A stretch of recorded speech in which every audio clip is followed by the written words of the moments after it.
So I thought I would give a little garden tour for anybody curious about what I'm doing, and also to kind of document the progress of my garden this year. So we're going to start back here with my squash tunnel. So we have squash here, and I have cucumbers, there's some greens there, carrots, and stuff like that I planted earlier. And then we have this big one here is pumpkin. This is Chinese yodfa. Sometimes people call it a type of kale, but it's kind of like a mix between like kale and broccoli. This one is another squash, red curry squash. But a lot of the stuff that I planted here you can't see yet because there's lots of seeds. So we have different cucumbers, we have different squash, we have melons, and we also have plenty of flowers. So you can see my begonias planted up in the front, and on this side I think I have just like one right here. But I also have nasturtiums, which will grow pretty well down here because it'll be shaded. Once all these guys grow over the top and around the side, this will all be nice and shaded through here. And begonias and nasturtiums are shade loving flowers, and nasturtiums also don't like heat. So if I were to plant them somewhere else where it got more sun, like over there, they really wouldn't do that well when it gets hot. So we have here a self-seeded borage plant. It's pretty small right now, but I have them all over the place, and they are great pollinators. The bees love them. They have tons of flowers, and they are great to have in your garden. We have some lettuce here. This is a Jericho variety that does really well in heat, which is why I ordered it, because I have problems with lettuce bolting. And we have a zucchini right here. It's a bush variety. Well, I think a lot of zucchini is. This is a Ford hook, but I also have an Italian kind. It's a vining one that you can pick young as a summer squash, or you can wait until it matures, and then you can eat it as a winter squash. So we have some cucumbers here that I'm growing for pickling, that will grow on this guy, which I screwed to my fence a couple years ago. And this is some sage that I planted here last year that is going to seed, which is great because I can save some sage seeds to share with people. And we have parsley that is also going to seed. Even though these are going to seed, they won't die and go away. They will die back a little bit in the summer when it gets really hot, but they'll be fine. And this is bee balm that I planted last year. And then we also have some more sage over here that is also going to flower and give seeds. And this guy looks very dead, but it's not. You can see some new growth down there. This is a butterfly bush, and it will grow crazy. I direct sowed some herbs here, and this little guy is a currant bush that I planted last year that has come back and is doing really well compared to what it looked like last year. But usually the first year for things like this, they're pretty rough. And I have lots of strawberries all along the fence line, and these actually came from one single plant that filled up this a couple years ago, and I divided it and I planted some over there. So then we have my leaning tower of beans, bean trellis, that I can never get to stand up straight. And I have lots of beans planted in here that has not sprouted yet. And this little guy is a petite yellow watermelon, and hopefully it does pretty well. If it decides to climb the trellis, then that's great. If it not, it's fine too. And we got some lemon balm that I transplanted, some marigolds, and these are honeyberry bushes that I planted last year. We have huge bushes of oregano. Never had to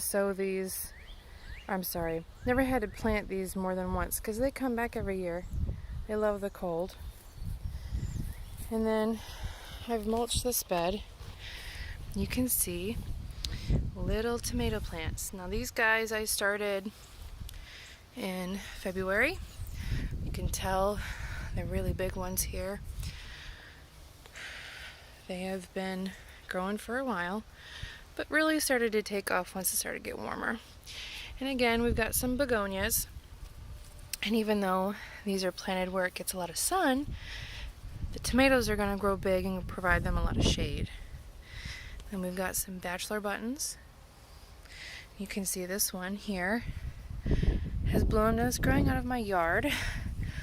But I had them originally planted along here a couple years ago, and they just kind of moved around, which is fine with me. So then we have peppers. This little guy looks a little rough, but he'll be alright. Lots and lots of peppers. Lots of varieties of peppers. Poblano, Granbell. This is a tomatillo, not a pepper, but we've got Poblano. We have California Wonder. We have Granbell. We have banana peppers. We have Hatch chili peppers. We eat lots of peppers, so lots and lots of peppers. And then you can't really see anything going around here, but we have beans. And this row that goes here and then extended past the tree, I needed to plant something that doesn't require a lot of maintenance, that wouldn't require me to climb up this hill, because all these boys, which again doesn't look like anything, but there's squash planted in there. And here's one that I started from seed a while ago, and here's an even bigger one. And these guys are winter squash, and when they grow, they're going to have very long vines, and they're just going to go everywhere, and they're going to go all over these bales, and I'm hardly going to be able to walk up here. So I planted dried beans in here that can just grow. I don't ever have to pick them until they're dried or whatever, long after the squash are done going crazy. And I also planted potatoes. Now these guys had sprouted. Oh, there's a bean. That should not have come out, but it did. They were really, really rough looking in the little box that they came in. They were seed potatoes. And I was like taking a chance planting them because they looked, they were already growing in the box and they were just looking really sad. But as you can see, there's a lot of new growth, and they planted really well and they're doing fine. And here's another potato. They're really easy to grow in straw bales because once they're ready to be harvested, the straw bales are a lot easier to take apart and find your potatoes. Which is why I am also growing sweet potatoes in straw bales. So this is a sweet potato plant. Here's some more squash. There. You can see they're starting to trail now that they're getting a little bit bigger. But all of these are sweet potatoes, with the exception of the squash at the end. And in between, I have planted some, this guy's Dill's Atlantic, which I don't know if I'm going to regret planting him here, because Dill's Atlantic pumpkins are known for winning the biggest pumpkin contests, because they are known to grow very, very large, which in my experience of growing squash, the larger the squash, the larger the vine. So this guy could possibly run all the way down to my yard. And if it does, it's fine, not a big deal. And again, more potatoes, because I'm not going to be able to get up here probably and harvest anything I were to plant in here when the squash goes crazy. And we have tomatillos over here that has really taken off after transplanting. Probably gonna have to stake this guy because he's not really wanting to stay kind of upright. And you can see there's another one. And then again, we have more peppers.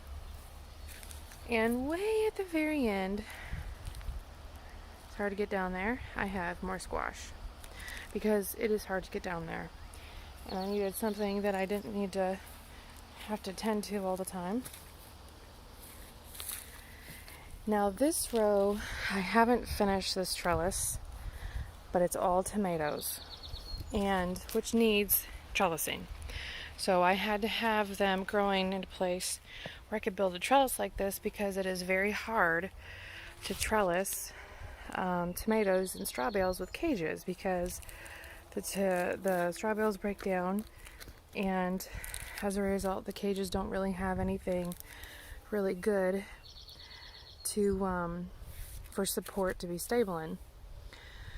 So I am building another bamboo trellis like I built last year, only this time around straw bales. Now these guys are Egyptian walking onions, and as you can see, he's getting ready to walk. So what happens is they make these little, I'm not really sure, they turn into like little onions, and you can see a little bit better over here. You can see this guy has already walked, which means the heads get so heavy it can't support it. This used to be standing up, but it's fallen down because of the weight, and it will grow a new onion right here. Now you can, as you can see here, you can separate them and plant them other places if you'd like. I planted these onions in my garden last year, and I mulched around them with compost, and it got warm and they just started going crazy. And it's a nice onion variety to have, because you will never run out of onions as long as you kind of let a couple kind of spread and do their thing. And we use a lot of onions, so this was a really good variety for us to have. I may regret planting these really close together. Usually I only plant two to a straw bale, but I was just seeing what it would be like if I planted 3. And these are Cherokee purple tomatoes. There's some more tomatoes. That little guy is a little smaller, but he'll be fine. This is a rose bush I need to prune. Chamomile, which has come back ever since I first planted it in 2017. It self-seeds and it also spreads, which is why I have chamomile all over the place now. And we have more tomatoes here with a stake that I also need to trellis. And past the stake we have watermelon. Only 2 plants made it transplanting wise. That's okay, because I planted more seeds in here, so they'll be fine. But we have a strawberry watermelon right here, which is pink flesh, well, kind of dark pink. We have golden honey, which is a moon and stars variety, but the regular moon and stars has, I believe, pink flesh, and this one will have yellow. Then we have petite yellow, which is kind of like an orange colored watermelon, and you can see a slug ate it, so I planted more of those seeds yesterday. And then we have a garden monster watermelon or whatever. That will be huge.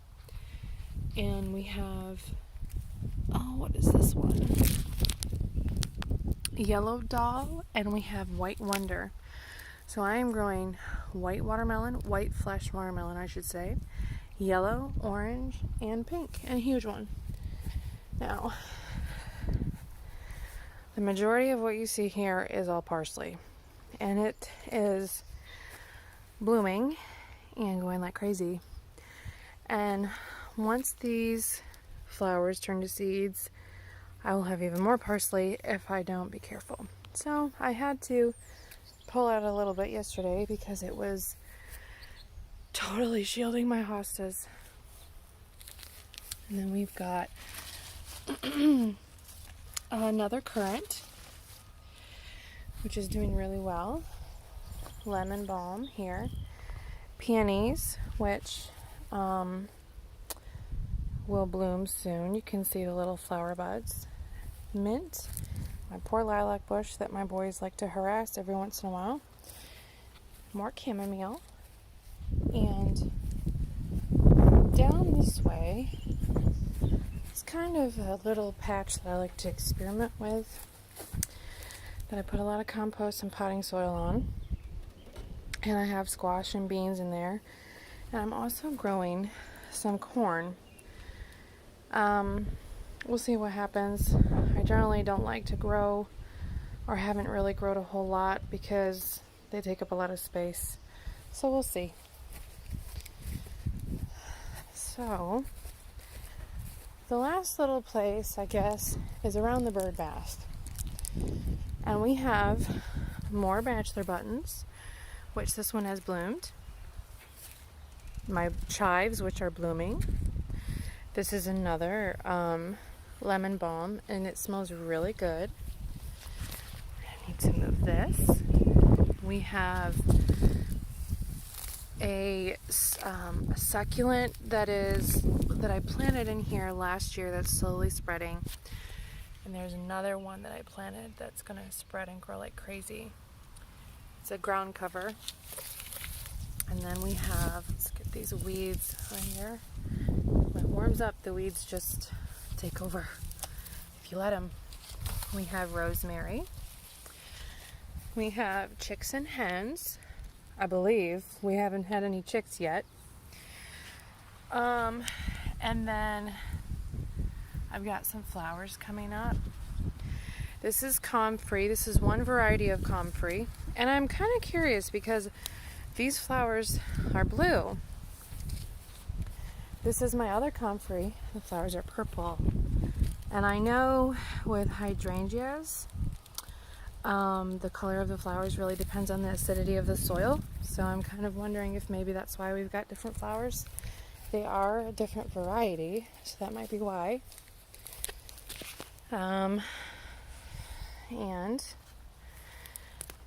we have some really sad looking irises. They're really small. I bought them from Lowe's, I think, last year. I transplanted them in here, and they just, I don't know what's going on with them. Haven't ever gotten any flowers, and they just kind of look really sad, so I don't know. Well, that is really kind of it for my tour. I will definitely do another one when things are bigger, but just wanted to show you around.